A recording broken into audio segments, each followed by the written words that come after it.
On today's Tech Help for Churches, 5 reasons your church should support online giving.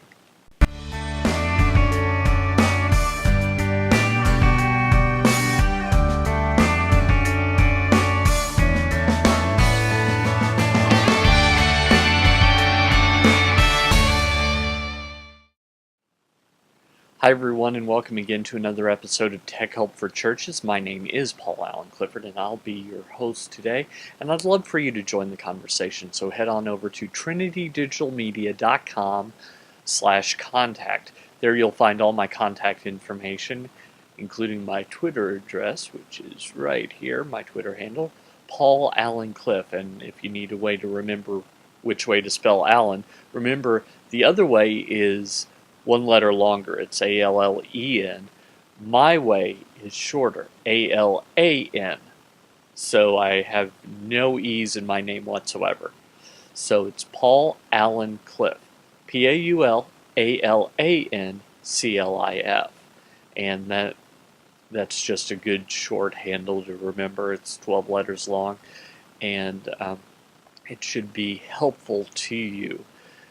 Also, you can leave a comment on the blog over at trinitydigitalmedia.com/contact, or you'll find that my other contact information is located there, like the phone number 1-877-POD-ECHO, 1-877-763-3246, or my email address, paul@trinitydigitalmedia.com, or just leave a comment there. Any of those ways will work.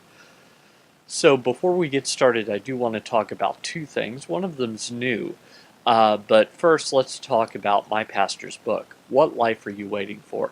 If you feel like you're called to do something, but there's something holding you back, this is the book for you. You'll find this book, which is on sale starting... Well, it's on sale right now for pre-order, and it will be shipping at the beginning of May, that this helps you. This is my pastor's book, and it's forwarded by Bill Hybels, published by Tyndale. So this is a major book from a major publishing company talking all about doing what God has made you to do.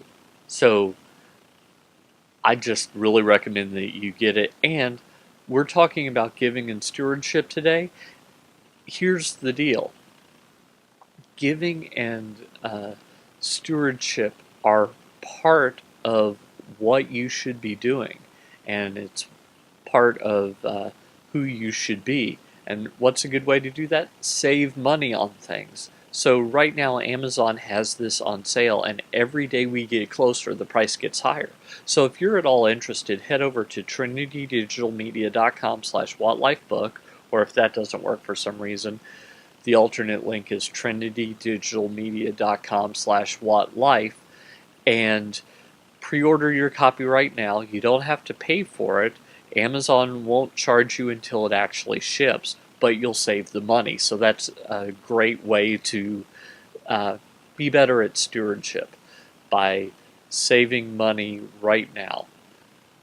Also, head over to patreon.com/Paul Allen Cliff. That's PAULALANCLIF, just like my Twitter handle, and you can support the show. You might know that what I do costs money, and there are costs beyond even my time. So if you've always thought, I really wish I could help out, but I just don't know how, any little bit helps, whether it's $1 or $100 or anything in between. You can head over to Patreon, patreon.com/Paul Allen Cliff, and help out the show. In addition, just like Kickstarter, there are certain benefits that you get from helping out at different levels, so you can choose which one of those is appropriate for you.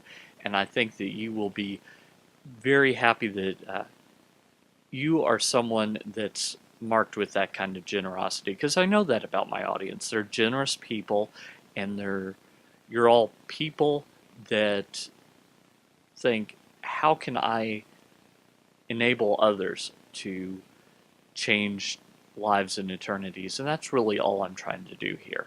So if this is something that interests you, please head on over there. Don't feel any pressure whatsoever. If this isn't your thing, that's fine too. So my church has just wrapped up a stewardship campaign, and I was thinking about some of the things that we do in relation to other churches, and especially what has helped me because I'm not on staff at the church.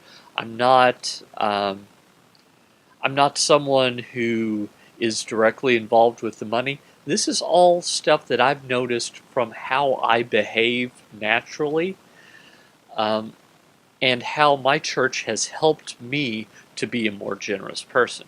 Because I have pictured myself as a generous person for years. I heard how um, Rick Warren at Saddleback, how because of his book sales, he's able to live on 10% of his income and give away 90. And I thought, oh, that's the kind of generosity I want to have. I want to be able to just give away money like crazy. I want to be someone marked by generosity. I want to be someone that when people think of me, they think, oh, that's a generous guy. That's really who I want to be. I want to surprise people with generosity. I want to go to restaurants, and I don't want to think about percentages. I want to say, oh, this bill is for $50. Here's 100. Keep the change. That's just the kind of person I want to be.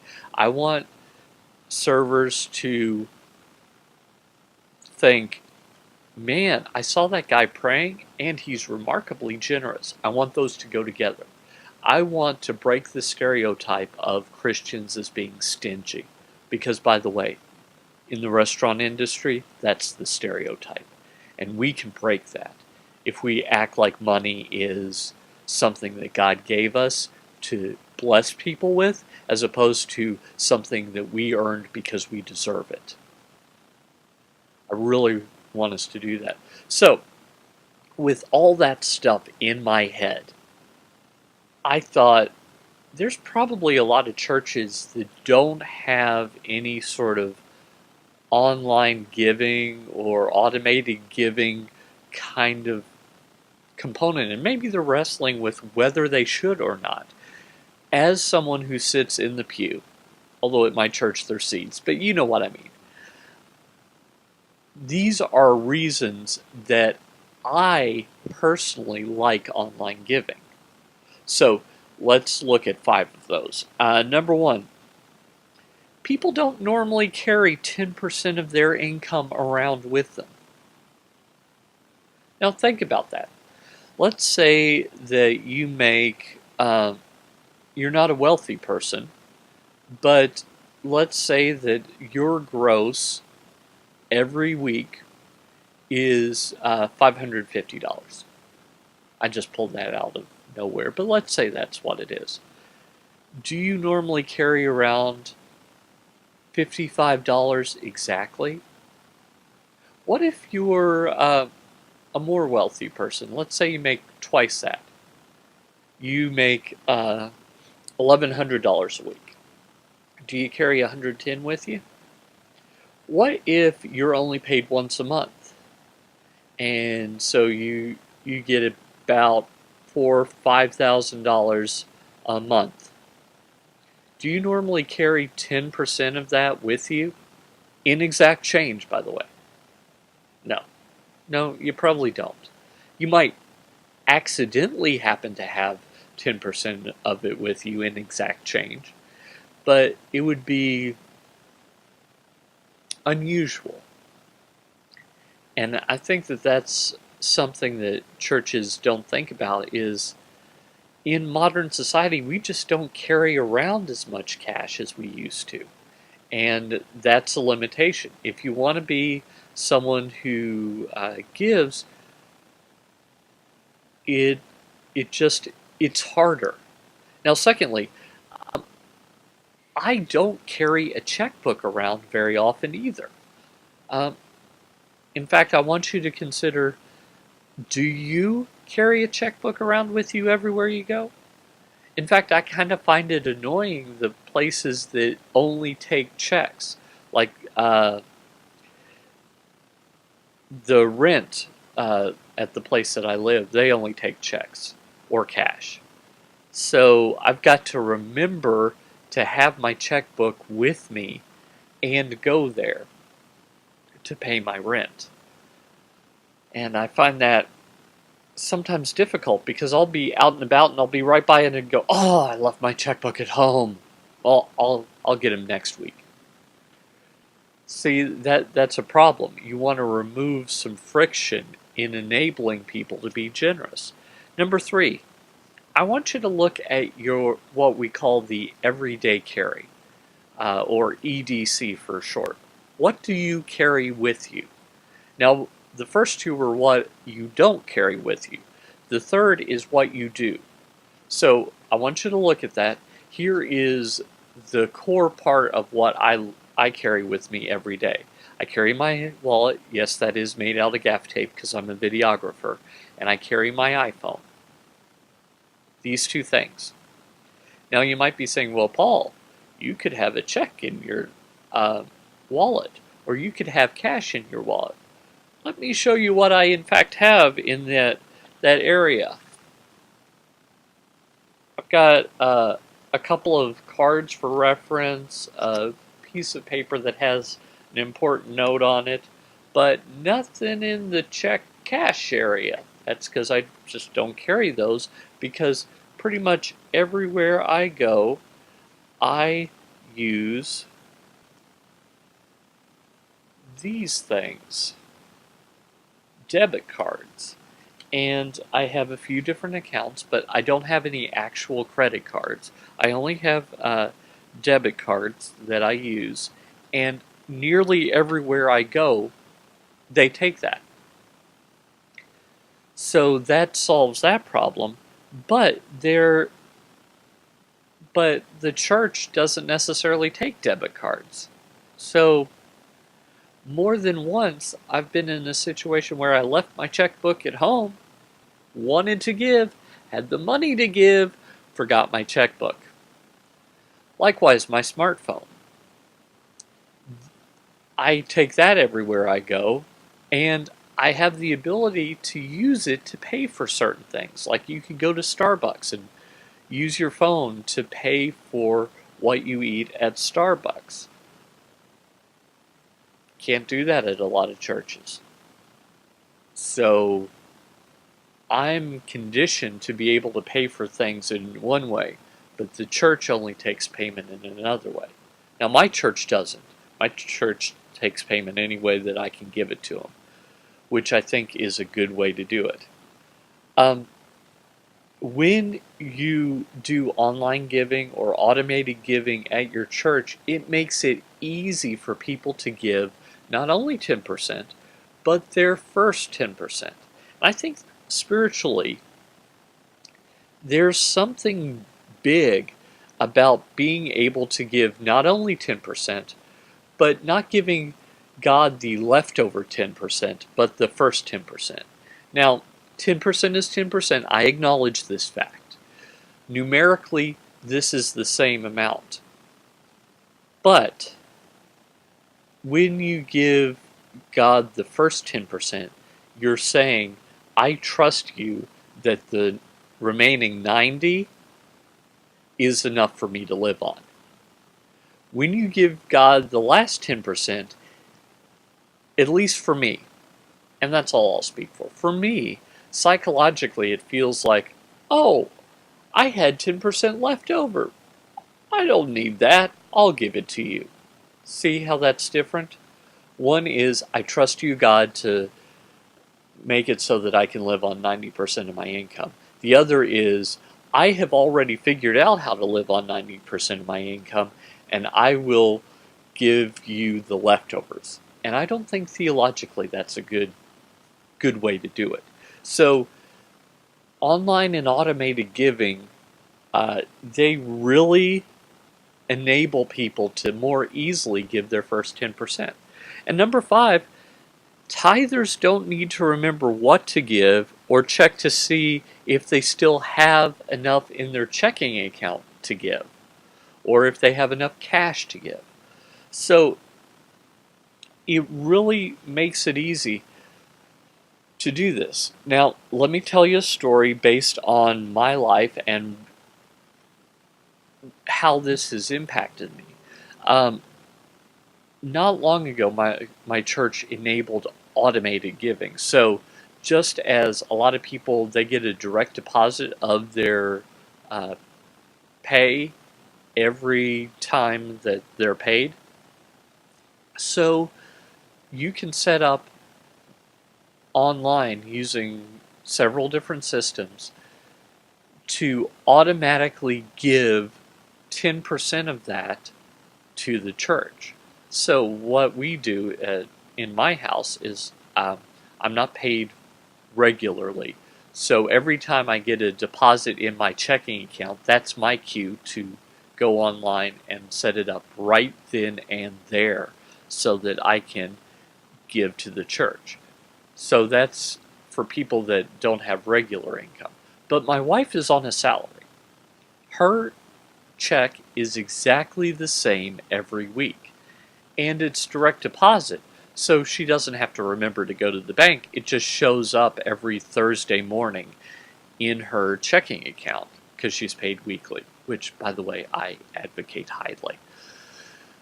I think Christian business owners paying weekly is a better way to go. Anyway, so we have that set up so that every Friday morning, just to make sure that it's in there, every Friday morning, 10% of the income, of her income, comes out. So we don't even really think of that 10% as part of our income anymore. It just makes it easy for us. And I want generosity to be easy for me. I don't know about you, but I don't want to struggle to give. I just want it to naturally flow. I want to be a cheerful giver. I don't want to think, ooh, can I afford to give this week? No, I don't want to do that. So that's the way that it is. Now, one thing that we've noticed is since we started doing this, at the end of the year, we don't go, oh, no, we're $2,000 behind for the year. Yeah. Or, oh no, how did we get so far behind? There's no way we can make it up. We don't have that struggle. At the end of the year, we get the statement and it says 10%. We go, yes! We gave 10% to the Lord. Yes, we did it. Yay! And so there's celebration. And it's just easier to be that kind of generous person. So that's really why I think that your church should think about employing these strategies. Now, you might be thinking, well, okay, I'm sold, Paul, but how do we do that? Well, there are several applications that enable this to happen. What my church uses is the Giver app. That's located at GIVR, no E, mobile, mobile.com. So givermobile.com. Remember, the first E that you would expect is not there. So we use that, and that more than pays for itself. Because they're facilitating this, it's not a free thing. And you might be tempted to say, well, if it's not free, it's not for me. Look, what you're doing is you're facilitating people who forgot to give last week to make it easy for them to give.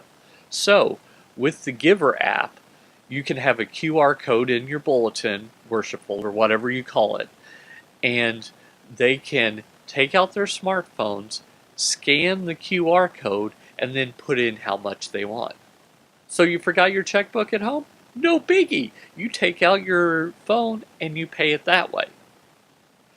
There are other churches that have giving kiosks that people that only carry around debit cards, on their way out of the church, they could go, oh, finally, I totally forgot my checkbook. I'll just slide my debit card, and that way it'll take it out of my account. Other possible services, now I don't know all of these, but just a quick search brought them up. Easy Tithe, located at easytithe.com. That also enables text message giving in addition to online giving, mobile giving, kiosk giving, etc. Oh, and an online store. So if your church sells resources, DVDs of the service, audio CDs of the service, etc., that would work for you. Churchbuzz.org has a whole site on how to set up PayPal to do this. And PayPal may or may not be the right choice, but some of the others have like a base monthly fee.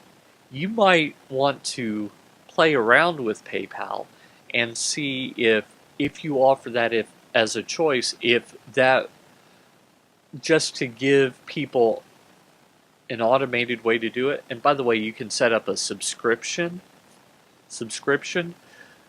so that they can give automatically, if they're paid on salary, they can automatically give a certain amount from time to time. And there is a slight fee, but if you're a 501c3 institution, like most churches are, then those fees are lower.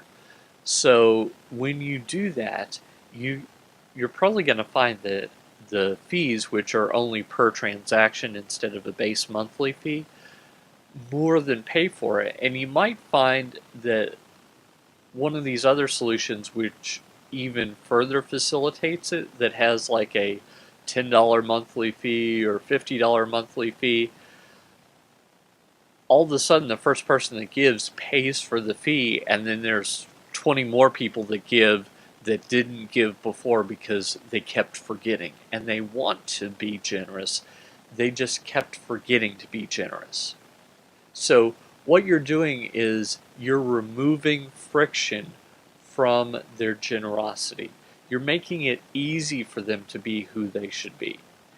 And I don't think that there's anything wrong with that. Some people would say, look, I want to feel that I'm giving every time, and I get the idea of it. I do.